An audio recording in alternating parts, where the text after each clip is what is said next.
Our soul ran similar to everyone else's. My group kind of dismissed the general definition pretty quickly. They didn't seem like they wanted to spend any time on that at all. I tried to coach them and prompt them to go back and see if they could get that to a finer point, and they just kind of really got fascinated with the aspect that there's a dark web and there's these layers, and some of them were even afraid to continue on their research that they might get into trouble. And so we had a conversation about using the internet correctly and what to do if they stumble across something that they shouldn't be seeing or shouldn't be experiencing. And so the conversation went in that direction mostly. I like Soul because it's got you thinking, it's fun, and it prepares yourself for the future. Like when you're in college and you have to perform in front of crowds of people. And it helps you if you are if you're not confident in yourself, it makes you confident in yourself. And I think I would rate myself a 9 out of 10 because I'm not there yet. I'm working on it, and I need to get more information into my presentations. This is their second year of doing souls pretty frequently. So we were trying to really up our game with our presentations. So we've spent a lot of time talking about, I felt like last year they did they tried to be creative with their presentations as far as before they would even start their research, they would say, let's make a movie or let's do this or something creative first and then try to make that fit. So this year I told them that let's try to keep it more authentic than that and do the research first, and then at the end make an educated decision about what would be the most creative presentation to serve the information well. So I feel like if we focused on that, the creativity in their presentations is taking a step backwards, but they are being more thoughtful about choices that they make instead of it just being like the fun stuff. So the debriefing is always probably my favorite part.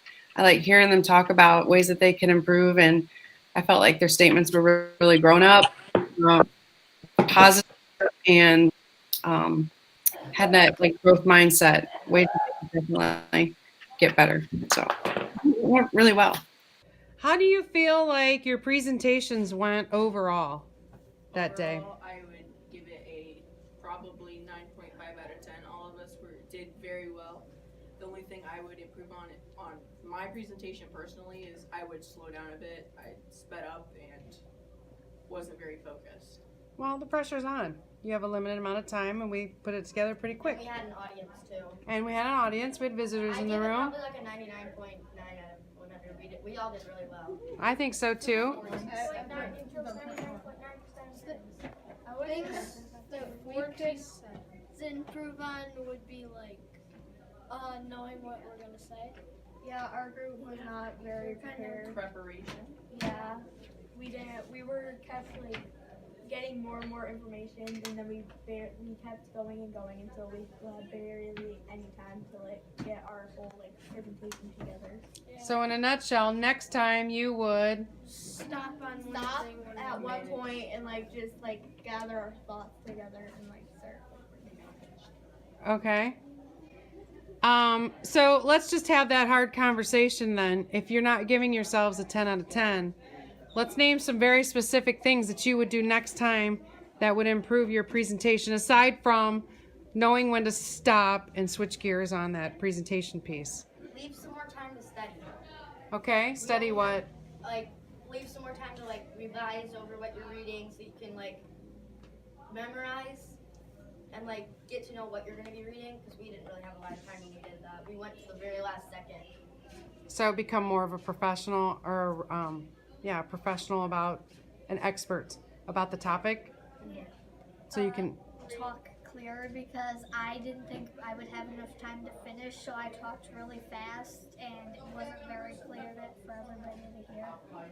Okay. What you had said too, but I meant more time to read out, practice reading the things, so we weren't stuttering or looking straight in the book because we didn't know what we were going to read. So we Right. have more time to like practice over what we over our performance. Right. What surprised me most was how frustrated they got. They, like I said a while ago, that they dismissed what the general definition was, and they almost refused to go back to it. Like something called to them and told them that there was more to it, but they just could not get there. And so there were a lot of times they threw their arms up in the air and said, "I don't know. I don't know," and they were kind of spinning a little bit. And I just tried to stay out of the way. And they never really, I think, got to where they wanted to because, they too felt the, I guess, pressure, or they were trying to rise to the challenge of, Zagata's questions and this collaborative project that we're all doing. I think they really wanted to come up with something brilliant, and it was just so big that it swallowed them up. And so I was kind of happy to see that they were frustrated and actually couldn't quite get there. In my opinion, you shouldn't push it. If you want to do souls, start out slow so that your students become more adjusted to it and the concept of it, because at first it can be a little alarming.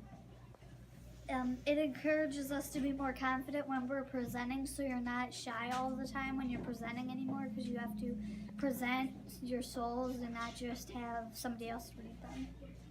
As a teacher or a education person, you should encourage your students to do it by themselves. Don't help them. You gotta just like push them out there, and you gotta let them do it on their own, because if you don't, they'll just like stick to your leg. So. And if students organize themselves in their own groups, they could put themselves in groups that they don't normally hang out with, and then they could be more social with each other, and you're all working together, and you're not doing everything by yourself. In a small classroom, it can improve your self-image because you get up there and you present all the knowledge you've learned, and you get to show everybody that you're smart. So you can show everybody that you know what you're talking about.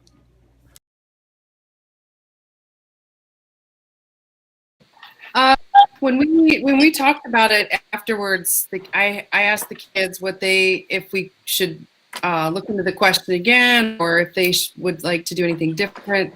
And some of their questions were, we could look at the safety of is the internet safe? They also wanted to sort of dig into the internet and how it's been woven into it's our culture. Is it what is the basis of it, or is it a product of? They were kind of dancing around that topic. So I think I would really like to see them dig into those kinds of areas. So if we were to explore this question again, this topic, what is the internet? What would be your advice moving forward? You could try to learn about all the different parts of the internet, not just one part. Okay.